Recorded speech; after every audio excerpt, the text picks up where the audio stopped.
Assalamualaikum warahmatullahi wabarakatuh. Salam sejahtera untuk kita semua. Terima kasih kepada Bapak Indra Lesmana, SSI MSC, sudah membimbing kita dan hari ini kita akan sama-sama berdiskusi tentang sindrom Klinefelter. Jadi, sindrom Klinefelter ini merupakan suatu kelainan pada laki-laki yang mengalami sedikitnya kelebihan satu kromosom X. Berasal dari nama Dr. Henry Klinefelter yang menemukannya pertama kali pada tahun 1942. Jadi, sebagaimana kita ketahui bahwa secara normal laki-laki memiliki satu kromosom seks, yaitu X, dan satu kromosom XY, sehingga akan menyusun kromosom XY. Sedangkan wanita mempunyai dua kromosom seks, X, atau sering disebut dengan kromosom XX. Nah, pada kondisi sindrom Klinefelter, sindrom ini memiliki kondisi bahwa terdapat kelainan kromosom dengan kondisi kelebihan salinan kromosom X yang muncul pada laki-laki, sehingga laki-laki yang menderita sindrom Klinefelter ini memiliki kromosom XXY. Maka sindrom Klinefelter pun disebut dengan sindrom 47 atau XXY. Dan kelebihan kromosom X ini membuat tubuh lelaki mempunyai karakteristik perempuan seperti dada yang membesar. Ini salah satu ciri utamanya. Jadi 95 sampai dengan 99% pria dengan sindrom Klinefelter akan mengalami infertilitas dan akan mengalami gairah seksual yang rendah ketika dia dewasa. Untuk epidemiologinya hanya terjadi pada laki-laki, kemudian merupakan bentuk kelainan genetik yang paling umum pada hipogonadisme laki-laki. Angka kejadiannya 1 dibanding 500 sampai dengan 1000 anak setiap kelahiran ya. Untuk patofisiologinya, ini merupakan bentuk kegagalan primer dari organ testis terutama, sehingga berkurangnya inhibisi feedback dari hipofisis yang akan menyebabkan gonadotropinnya meningkat. Pada kondisi ini juga androgen menurun sehingga pertumbuhan rambut yang jarang, penurunan massa otot pada laki-laki, kemudian ginekomastia. Ginekomastia ini pembesaran payudara yang terjadi pada laki-laki, kemudian testis dan penisnya kecil, ketahanan fisik menurun, dan terjadi osteoporosis dini. Untuk mendiagnosisnya, biasanya dua gejala umum yang paling sering muncul adalah yang pertama tadi, ginekomastia, yaitu pembesaran payudara pada laki-laki, dan adanya infertilitas, ya, seperti gairah seks yang menurun, dan lain-lain. Nah, gejala lainnya yaitu mudah lelah, disfungsi ereksi, terdapat gangguan bahasa dan juga suara, biasanya. Kemudian juga adanya gangguan kognitif karena biasanya pasien ini merasa sedikit stres seperti itu ya, karena kondisinya berbeda dari yang lain, kemudian ada masalah perilaku juga. Kemudian pada remaja biasanya akan ada tanda-tanda seperti perawakan yang lebih tinggi dari rata-rata, di mana kakinya lebih panjang dengan tubuh lebih pendek, dan pinggul lebih lebar dibandingkan anak laki-laki lainnya. Tidak mengalami pubertas secara lengkap atau tidak sama sekali. Kemudian setelah pubertas, perkembangan otot, rambut, wajah, dan tubuh itu lebih sedikit dibandingkan dengan remaja lainnya. Testisnya kecil dan kencang, kemudian penisnya berukuran kecil, pembesaran jaringan payudara atau ginekomastia, tulangnya lemah, kemudian tingkat energinya rendah, kecenderungan menjadi pemalu dan sensitif, kemudian kesulitan mengucapkan atau mengungkapkan pikiran dan perasaan atau bersosialisasi, jadi karena lebih ke merasa minder seperti itu. Kemudian ada mengalami masalah dalam belajar juga. Nah, pada bayi ini tadi, salah satunya ototnya lemah, perkembangan motorik dan bicaranya lambat, kemudian testis tidak turun ke skrotum atau, undescensus testiculorum. Tapi biasanya kondisi-kondisi ini jarang disadari, oleh orang tua. Jadi biasanya akan terdeteksi itu mulai pada saat usia remaja. Ini salah satu, contoh gambar pada anak-anak. Jadi, dia di sini biasanya kakinya lebih panjang, namun dengan, tubuh yang lebih pendek, kemudian juga biasanya juga kebanyakan lehernya juga sedikit rasio lehernya itu sedikit lebih pendek, kemudian juga adanya seperti, payudara di, gambar ini, kemudian, seperti ada puting seperti itu ya, atau nipples. Kemudian juga ada beberapa kasus ditemui juga, anaknya mengalami skoliosis, dan apa namanya, terdapat juga deformitas pada, kaki atau tungkai bawah.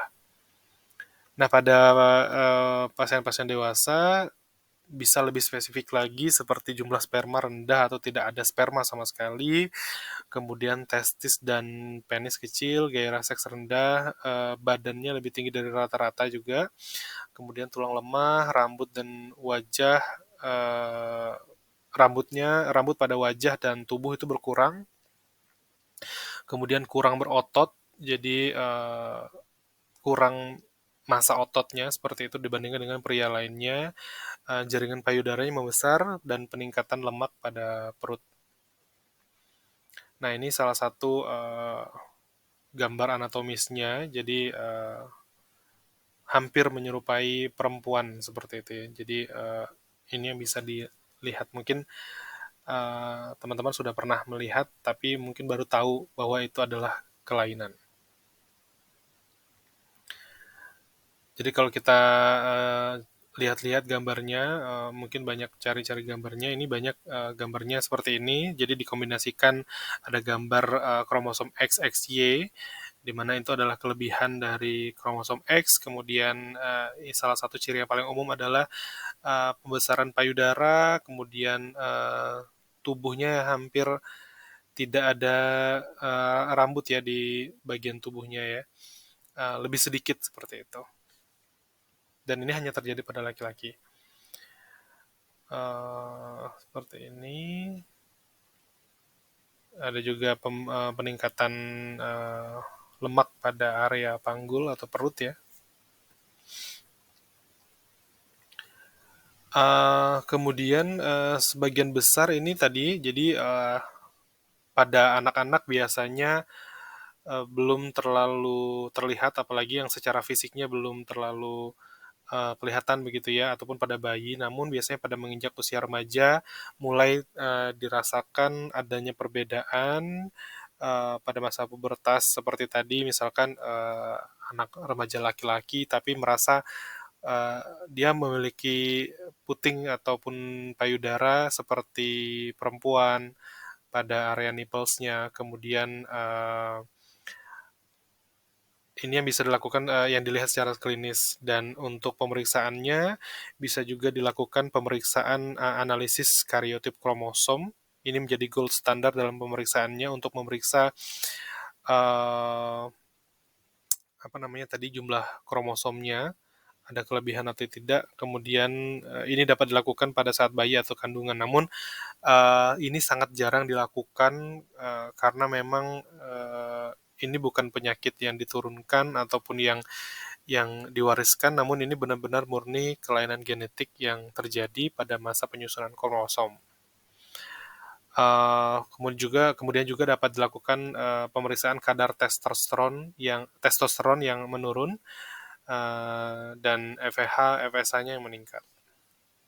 Ini bisa dilakukan secara pemeriksaan lab. Nah, untuk manifestasi oralnya sendiri cukup banyak. Jadi kalau kita cari-cari juga dari beberapa jurnal dan sumber, manifestasi oral pada Klinefelter ini banyak dan apa namanya, bisa kita lihat sehari-hari. Namun ini juga hal yang cukup apa ya, yang cukup khas juga dan tidak sulit untuk dilihat ya. Jadi di sini beberapa contohnya, salah satunya adalah terjadi prognatisme dari rahang, seperti prognatisme dari mandibulanya, sehingga oklusinya biasanya menjadi kelas 3, kemudian adanya pelebaran dari rasio mesiodistal gigi, jadi dia giginya lebih ke apa namanya lebar gitu ya. Kemudian bisa juga terjadi taurodonsia. Kalau kita ingat taurodonsia itu uh, kamar pulpanya itu membesar seperti itu ya, lebih besar daripada biasanya. Kemudian terjadi enamel hipoplasia, bahkan juga mudah terjadi gingivitis dan peradangan-peradangan lainnya pada rongga mulut. Kemudian adanya pengurangan dari kedalaman palatum juga bisa pada uh, kondisi pasien-pasien yang menderita Klinefelter. Kemudian komplikasinya bisa berupa diabetes tipe 2, tulang yang lemah dan rapuh hingga osteoporosis, kemudian mengalami banyak penyakit terutama kardiovaskular dan pembekuan darah, ini juga ada kaitannya dengan Klinefelter. Kemudian bahkan terjadi gangguan autoimun, hipotiroidisme juga bisa terjadi, kelenjar tiroid yang kurang aktif, kemudian mudah merasa cemas dan depresi, dan yang hal lainnya juga bisa terjadi kanker payudara pada laki-laki, tapi ini sangat jarang ditemukan. Nah ini tadi pada oral tadi, contoh-contohnya kalau kita lihat tadi ada tordonsia yang kamar pulpanya besar dan memanjang sampai dengan ke apex, oklusinya yang kelas 3, jadi rahang bawahnya lebih maju dibandingkan rahang atas, dan bisa juga terjadi tooth agenesis. Jadi tooth agenesis itu giginya tidak ada benih baik permanen maupun gigi susunya seperti itu. Nah, pada pencitraan atau pengambilan gambar radiografi, ini biasanya densitas radiologinya pada sistem skeletal terlihat normal secara umum, namun bisa juga terjadi keterlambatan penyatuan epifisial yang dapat dilihat secara radiografis. Maksudnya perbatasan tulang seperti itu ya. Nah ini pada pasien berusia 37 tahun dengan sindrom Klinefelter, ini tampak jelas epifisial proksimal klavikulanya yang belum menyatu. Jadi kalau kita lihat sedikit ada jeda di epifisial dari tulang klavikulanya ya. Kemudian terjadi pengurangan volume white and gray matter pada sindrom Klinefelter, terutama white matter ya pada daerah frontal dan temporal. Ini kita bisa lihat juga perbedaan pencitraannya, baik kondisi normal maupun juga pasien-pasien yang menderita Klinefelter. Tata laksananya biasanya dokter akan menyarankan untuk terapi androgen, bahkan penggantian testosteron, jadi terapi hormon. Biasanya ini dilakukan pada dokter-dokter spesialis andrologi yang memang khusus untuk menangani kasus-kasus pada laki-laki ya. Kemudian juga bisa terapi verbal dan perilaku. Jadi setelah terapi androgen atau pergantian testosteron tersebut, seiring waktu nanti juga akan ada perubahan baik jenis suaranya akan mungkin lebih ngebas seperti itu ya, dan juga perilakunya juga akan lebih baik dan seperti laki-laki pada umumnya. Kemudian bisa juga terapi infertilitas untuk kondisi seksualnya, dan juga bahkan untuk bisa lebih ke apa namanya yang ke bedah ya, pengangkatan jaringan payudara. Jadi mungkin banyak pasien-pasien juga merasa tidak nyaman dengan kondisi tersebut. Nah, itu bisa dilakukan operasi, yaitu berupa pengangkatan jaringan payudara. Jadi kurang lebih demikian untuk diskusi kasus-kasus pada Klinefelter. Semoga ini bisa menjadi bahan pembelajaran untuk kita dan bisa memberikan manfaat jika mungkin ada menemukan kasus seperti ini di lingkungan kita. Terima kasih teman-teman semua, terima kasih juga kepada Pak Indra Lesmana atas bimbingannya. Selamat siang, wassalamualaikum warahmatullahi wabarakatuh.